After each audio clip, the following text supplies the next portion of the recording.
Technical architect, solutions architect, cloud architect, enterprise architect, business architect? Are you confused in the alphabet soup of architecture? If so, this video is for you.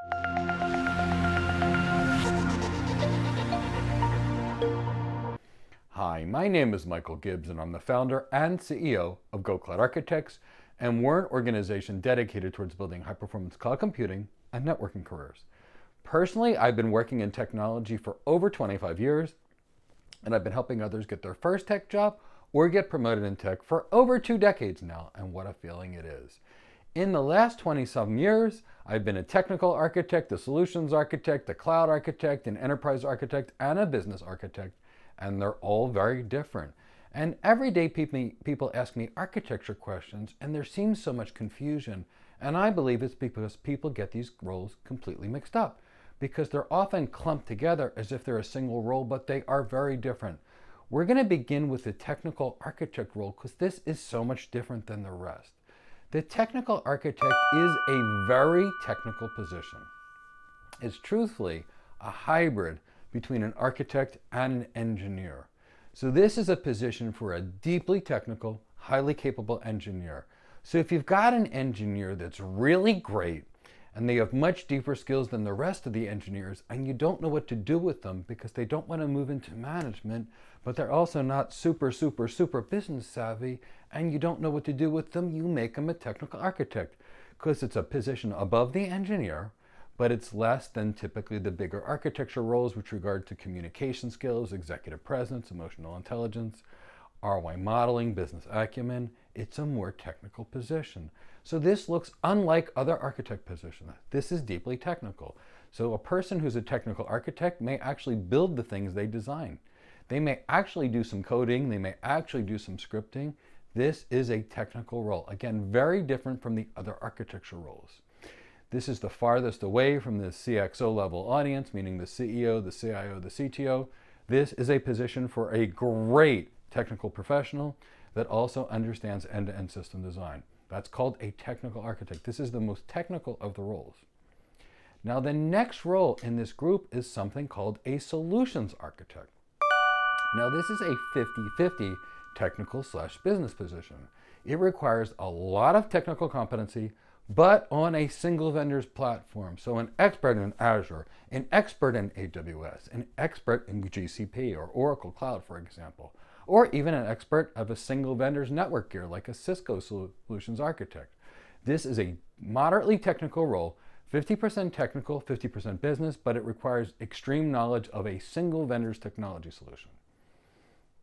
So like all the major architecture roles, it's a cross between an executive and an engineering role, and this is a design role. So a solutions architect is a systems designer. A solutions architect, like most architects, will start with the customer's executives. They will ask the business, the legal, the technical, regulatory requirements, and they will help the organization craft a technology solution to improve their business performance. This is a solutions architect. It requires strong communication skills, strong leadership skills, excellent soft skills, plenty of executive presence or gravitas, whichever term you use, strong presentation skills, strong sales skills, and lots of business acumen. Again, this is a hybrid technical/executive position. This is the second most technical of all the positions along the way, with the technical architect being the most technical. Now, as we move up into these architecture roles, the next role will be a cloud architect. Now, this is a moderately technical position, a little less technical than the solutions architect, which means a little more business. This is a very global position. This covers all vendors and all technology platforms. See, when you're a cloud architect, it's really having deep knowledge of all the underlying technologies that make the cloud work, meaning the things in the network, the things in the data center. Because what do we do as cloud architects? We take things from the network and the data center and we move them to the cloud.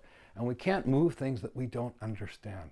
So we as cloud architects focus on end-to-end systems design. So end-to-end systems design is not on a single vendor's product. In reality, a multi-cloud environment, which has become the normal, removes single points of failure. You would never connect all of your network together with just AT&T or just Verizon or just NTT or just CenturyLink or any service provider. You always use a combination. So for organizations that are on the cloud that want real cloud performance and high availability, they're using multiple clouds. So the cloud architect is going to be that expert that can design that end-to-end solution. Again, a position of big communication skills, lots of leadership, excellent soft skills, lots of executive presence, extreme emotional intelligence, strong presentation skills, soft skills, and business acumen. Again, this is a leadership role with technology. So it's still moderately technical. Again, this is a position where we design systems. So we're not going to be coding, we're not going to be configuring. We are systems designers as cloud architects. This is a great position. It's a hybrid business/technology position. People here will know how to do end-to-end system designs with the data center, with the cloud, with multiple clouds all at the same time. Now, the next position is called an enterprise architect. This is a great role too, and I've held this role also. This is what I call a somewhat technical position. It's about transforming a business's operations with technology. So this requires full spectrum end-to-end knowledge of technology, knowledge of applications that organizations use, knowledge of IT platforms, knowledge of other non-IT but tech platforms. Anything you can do to improve an organization's business through the use of technology. This is about digital transformation. This is a 75% executive position, 25% technical. So this is a leadership position with some technology knowledge. This is a place that I really enjoy being, and this is a place where you're going to design an end-to-end solution of a whole lot of different kinds of technology with the help and support of an organization's tech team. So you're not going to be designing these systems yourself.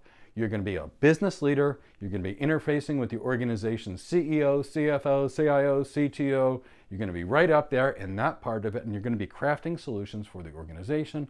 Or you could work for a service provider that does this as managed services, or like a communications vendor. They have people that help organizations with their end-to-end systems design.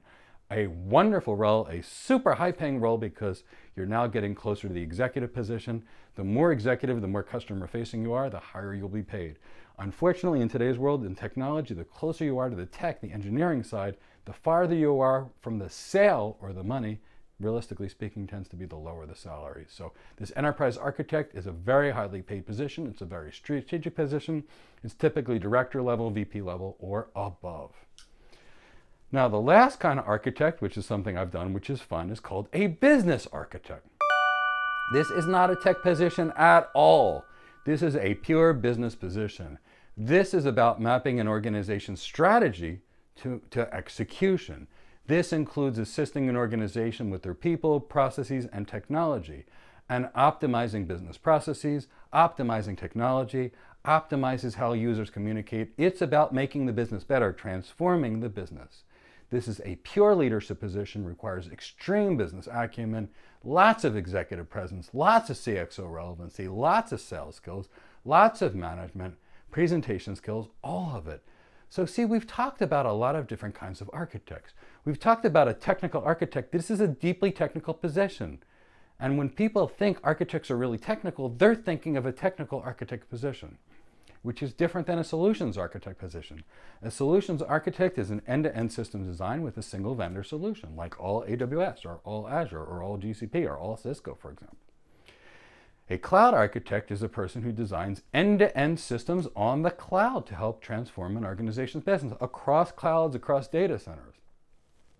An enterprise architect is about helping an organization improve their business processes, improve their performance through the use of technology. And lastly, a business architect is about optimizing and redesigning a business and business processes to help the business become more efficient, more profitable, grow faster, or what have you. I hope you've enjoyed in this presentation on technical architects, solution architects, cloud architects, enterprise architects, and business architects. We know in our heart that if you know exactly the kind of architect you choose to be, you can build the perfect career development plan and get to your goals as fast as possible. Hope you've enjoyed this video, and I look forward to seeing you in another video very soon. Take care, everyone. It was so nice having you join us for this video today. Let me tell you about some free services we do for the cloud community. Twice per week, we have a free How to Get Your First Cloud Architect Job webinar, where we tell you all the things you need to do and know to get your first cloud architect job. In addition to that, once per week, we actually have a free question and answer session live on YouTube, where you can come and ask us any questions you want about building your career related to cloud computing or networking, and we'll answer them in real time for you because we want to get you to your goals. Several more times per week, we have guests from industry experts that I have known for decades that are movers and shakers that have changed the world, that can give you information so you can build the best career. I invite them periodically. They are on my show. If there's a chance to do some free training on our channel, we'll do it live because we want you to all to have the best skills for the best career. So please subscribe and hit the bell. I look forward to seeing you, and I look forward to assisting you in your technology career. Thank you so much. This is Michael Gibbs from Go Cloud Architects.